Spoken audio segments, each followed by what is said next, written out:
Hello. Welcome to Decoding Frontiers in History, a short presentation unpacking the 2023 National History Day theme. My name is Hanna Howard, and I am the State Program Coordinator for NHD in Iowa. Without further ado, let's jump right in. What is a frontier? There are a lot of ways to define frontier, and it can be a loaded term, but broadly speaking, I like this definition.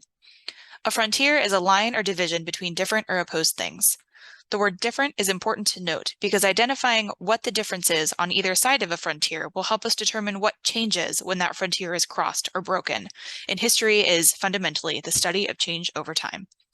The National Office has included 3 categories in a subtitle you might explore as you choose your project topic. These 3 subcategories are people, places, and ideas. I want to spend a little time digging into each of these. Let's start with people. The people we likely associate with frontiers are often called pioneers. I like to define pioneer as the first to settle a new place or the first to open new lines of thought or activity.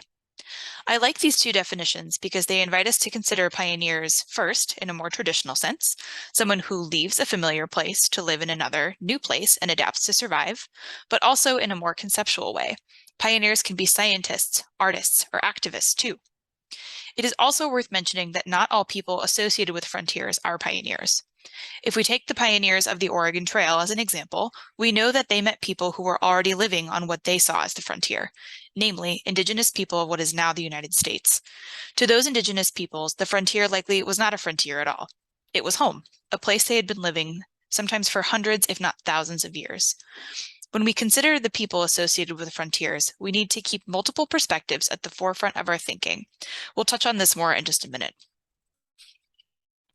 The second subcategory in frontiers in history is places. I found a few definitions for frontiers as places that I like. They are a border between 2 countries and/or a region that forms the margin of settled or developed territory. For the first definition, you might think about the border between Mexico and the United States as a frontier. How did that frontier change between the Treaty of Adams-Onis in 1819 and the Treaty of Guadalupe Hidalgo in 1843? You might also consider how the land that comprised the Louisiana Purchase in 1803 was a frontier. How did the United States understand its newly acquired, largely unknown territory? What did Americans learn about the people and places within it after the Lewis and Clark expedition? I do want to take a moment to address some special considerations we should take when thinking about the relationship between frontiers and geographical places, including the example of the Louisiana Purchase. This language comes from National History Day in Minnesota, so thank you to our neighbors to the north for putting this so well. Topics about frontiers that may have been on the edge of European settlement likely involve indigenous people and groups who already inhabited that space. In American history, the word frontier has famously been linked to the myth of the American West, the belief that the physical space at the edge of Western settlement was uninhabited wilderness. Frontier is a problematic term in this context, as it erases indigenous peoples who inhabited those lands from history. However, this does not mean that you can't choose a topic involving history that unfolded in the American West. You just need to proceed with caution and consider multiple perspectives. Ask yourself these 3 questions. How did all groups experience the situation? How did power dynamics play a role? And how were people affected differently? To illustrate this point and the point we covered earlier about people and frontiers, let's look at these 2 images. Both depict landscapes in the American West, or landscapes at least beyond the Mississippi River, which was itself a kind of frontier. The image on the left was created in 1830 by Wacochachi, a Fox Clan Meskwaki chief whose family had deep connections to the lands they inhabited throughout what is now Iowa, Michigan, Wisconsin, Illinois, and Missouri for generations. The image on the right was created by John Gast, a German-born artist who lived and worked in New York in the late 19th century.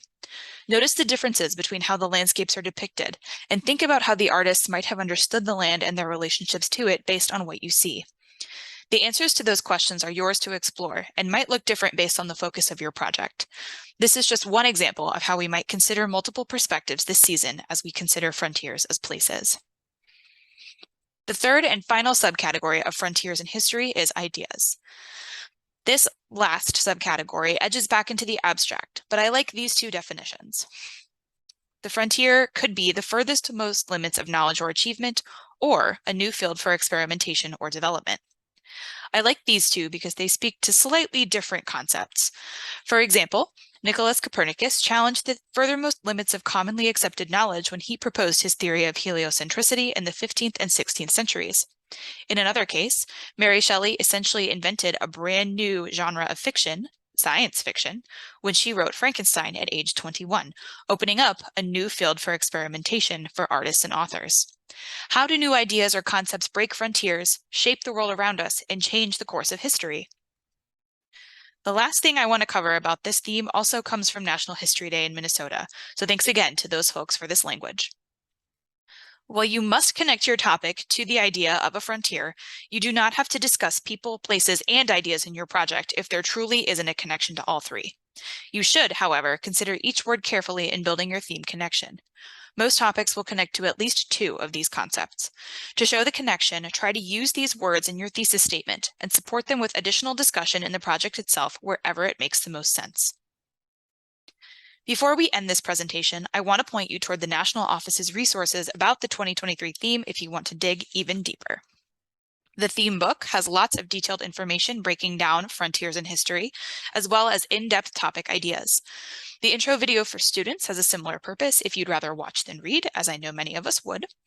I do highly recommend the theme introduction video for teachers, especially if you'd like further guidance on how to tackle the controversies surrounding frontiers and how to avoid falling into any overly romanticized traps about westward expansion and the myth of the American West. Last but not least, the National Office held a live Q&A session about the theme in late September, and that recording is available as well. These resources are all accessible at nhd.org/frontiers-history. And that brings us to the end. Short, sweet, and I hope to the point. Once again, my name is Hannah Howard, your NHD in Iowa Program Coordinator. Please don't hesitate to email me at nhd.iowa@iowa.gov or call me at 515-346-9307 with any questions. Happy History Day, and I'm looking forward to seeing your interpretation of frontiers in history.